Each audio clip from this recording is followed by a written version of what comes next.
आज मी मित्रांनो झणझणीत पद्धतीने आणि चमचमीत पद्धतीने गावरान चिकन घेऊन आलो आहे आणि याची टेस्ट खूपच छान आणि खूपच लाजवाब असणार आहे। तर मित्रांनो सुरुवातीला काय करायचं आहे, मिरची कोथिंबीर जिरे खोबऱ्याचं वाटण करून घ्यायचं आहे। त्यानंतर एका कुकर मध्ये ऑनियन टाकून घ्यायचं आहे।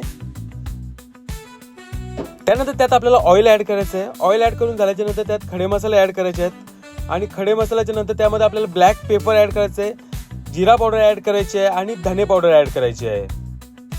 त्यानंतर थोडंसं जिरा ऍड करायचं आहे। त्यानंतर त्यात 2 चमच आलं लसूण पेस्ट ऍड करायची आहे।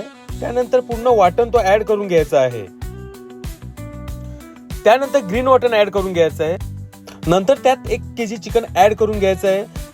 तुम्ही वाटण आणि ऑइल 1 केजी चिकन नुसारच घ्यायचं आहे। त्यानंतर चवीनुसार सॉल्ट टाकून घ्यायचं आहे। त्यानंतर त्यात आपल्याला ऍड करायचे आहे हळदी पावडर। त्यानंतर त्यात ऍड करायचं आहे आपल्याला 2 चम्मच लाल तिखट पावडर। नंतर ऍड करायचं आहे आपल्याला चिकन मसाला।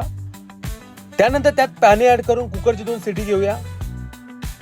रेडी झालेलं गावरान चिकन एका डिश मध्ये काढून घेऊया आणि अशा पद्धतीने रेडी आहे तुमचं गावरान चिकन। आवडलं तर नक्की ट्राय करा, शेअर करा आणि मित्रांनो लाईक